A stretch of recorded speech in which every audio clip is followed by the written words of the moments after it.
Break के बाद एक बार फिर आपका स्वागत है। आप देख रहे हैं चलते चलते कुछ बात हुई, मुलाकात हुई, और आज हमारी मुलाकात हो रही है रणवीर सेना के तथा कथित कमांडर कहे जाने वाले परमेश्वर मुखिया से।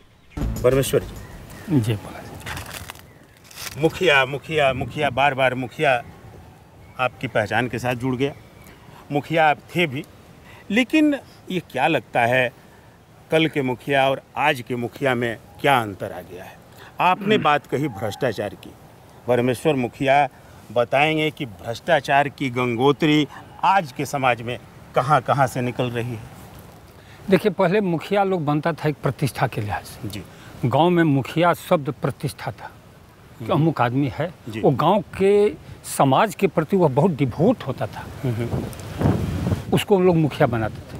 आज ऐसी बात नहीं है। पहले कमीशन खोर नहीं होते थे, आज कमीशन खोर मुखिया, गुंडे मुखिया, अपराधी मुखिया, आतंकवादी मुखिया, यही इस समय की माने इतिहास बन गई है। हम मुखिया जिस समय थे उस समय हमारा एक पैसा भी पंचायत के चुनाव में खर्च नहीं हुआ था जी। आज देखते हैं कि लाखों लाख लोग खर्च कर रहा है। तो यानी कि भ्रष्टाचार का बोलबाला बढ़ा है?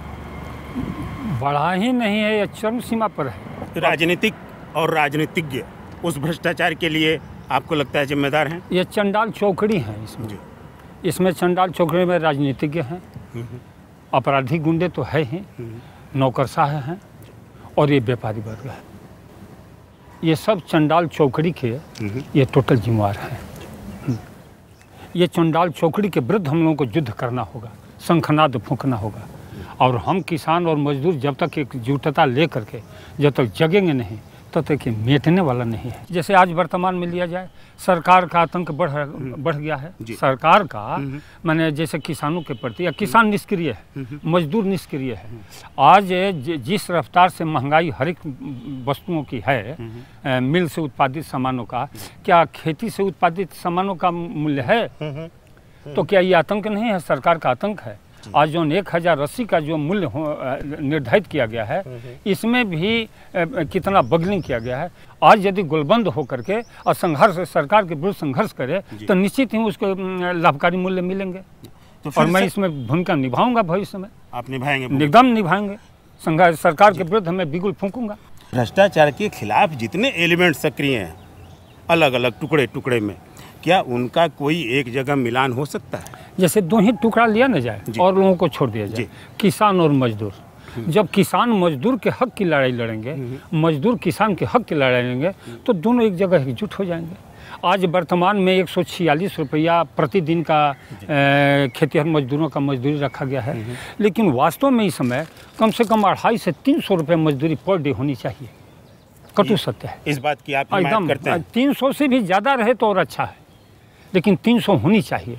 आज की जो धान का मूल्य 1080 का है, वो कम से कम 3-3.5 हजार रुपये, अंतिम 4000 रुपये तक प्रति क्विंटल होना चाहिए। भ्रष्टाचार जो है उसके गंगोत्री में प्रत्येक नीचे से टॉप टू बॉटम पदाधिकारी शामिल है, टॉप टू बॉटम नेतागण शामिल है। या पंचायत स्तर के नेता हो, जिला स्तर के हों, या MLA MP हो, मंत्री हो, सब कहीं ना कहीं लूटर है। पुलिस का चरित्र समाज में कैसा है? आपको क्या लगता है कि पुलिस जो है किसके लिए काम करती है? पुलिस की भूमिका ऐसा क्या है? क्या उस कारण से भी समाज में अमन चैन शांति जो होनी चाहिए वो नहीं है? न्याय कानून व्यवस्था जो लागू होना चाहिए वह नहीं है?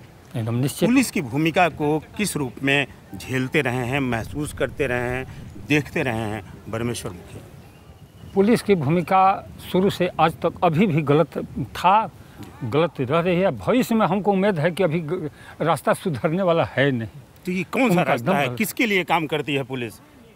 यही तो दुखद है। काम तो करती है आम जनता के लिए, लेकिन आम जनता के हित नहीं उसे हो रहा है, वो अपना पोषण कर रहा है। पुलिस मजबूत लोगों का साथ देती है। पुलिस पर यह भी जो पैसे लगता रहा है जरूर, और यह भी आरोप लगता रहा है कि कई बार ऐसी घटनाएं भी घटी हैं कि जब कहीं किसी टोले पर कोई जुल्म हुआ, कहीं किसी टोले पर हमला हुआ, तो उसमें पुलिस की भूमिका भी संदिग्ध रही। ऐसा परमेश्वर मुखिया भी मानते हैं? मैं मानता हूँ जी, हाँ मैं मानता हूँ। हमेशा पुलिस ने आपकी मदद की या फिर आपकी मुखालफत की?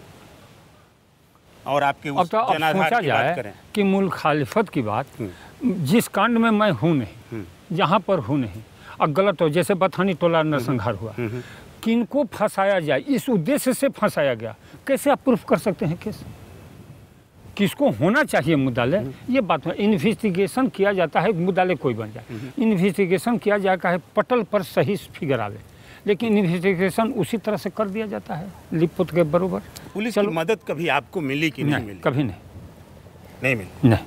नेताओं की मदद मिली कि नहीं? नहीं नहीं, ये लोग मदद करने वाले हैं, मदद लेने वाले हैं। आमिर दास जांच आयोग बैठा, आमिर दास जांच आयोग इसी कारण से बैठा कि रणवीर सेना से नेताओं के जो साठगांठ हैं उसकी पड़ताल करें।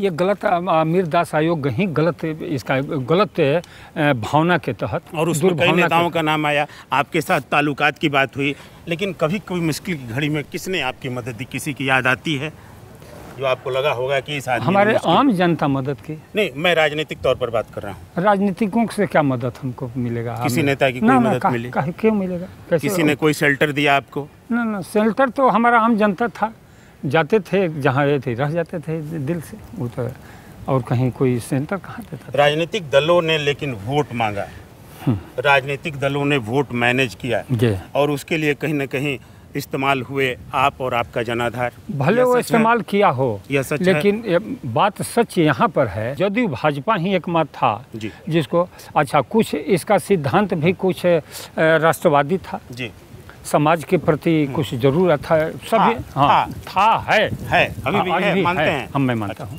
लेकिन पूर्णतः नहीं। कुछ ऐसे मुद्दे हैं जो वर्तमान शासन का भी मैं विरोधी हूँ कि वैसा सिद्धांत नहीं होनी चाहिए। परमेश्वर मुखिया के पास जो जनाधार है, जो लोग हैं, आप यह बताएंगे कि किन लोगों को आपकी मदद से या फिर कहें कि आपके जनाधार के वोट से, उस वोट से ताकत मिली और उन्होंने जीता, या फिर समीकरण बदल गया? जैसे भाजपा जीती तो जितबे किया है हम लोग के मत से, मैंने किस क्षेत्र में, मान लीजिए प्रत्येक, जैसे मान लीजिए भोजपुर के तो इस समय वर्तमान में करके सब विधानसभा में तो यही जीत गया। तो आप ये मानते हैं कि आप लोगों की बदौलत उनको जीत मिली? निश्चित मिली है, भाजपा जदयू की जीत हम लोगों की बदौलत मिली है। और इस आधार पर मतलब आप ये कह सकते हैं कि अगर नेता सही रूप में जिनको जिताया गया वो काम नहीं करें, तो वैसे में उनको अपनी ताकत या अपना समर्थन नहीं देने के भी अभी एक दबाव डाला जा सकता है। मैं आम जनता से कहता हूँ कि तुम्हारा यहीं पर फर्ज नहीं खत्म है कि वोट दे दिया और एमएलए विधायक एमपी जिता दिया, सिर्फ 5 वर्ष के बाद मैं विरोध कर दूं, ये हम इसके चीज पोषण करने वाले नहीं हैं। आज से ही विरोध शुरू हो जाए, आज गलत करें, आज से उनका प्रतिकार कि तुम रास्ते पर हो, रास्ता से हम भटकने नहीं दें, ये हमारी जिम्मेदारी। बने रहिए आप हमारे साथ। चलते चलते में आज हमारे साथ हैं रणवीर सेना के तथाकथित कमांडर कहे जाने वाले परमेश्वर मुखिया।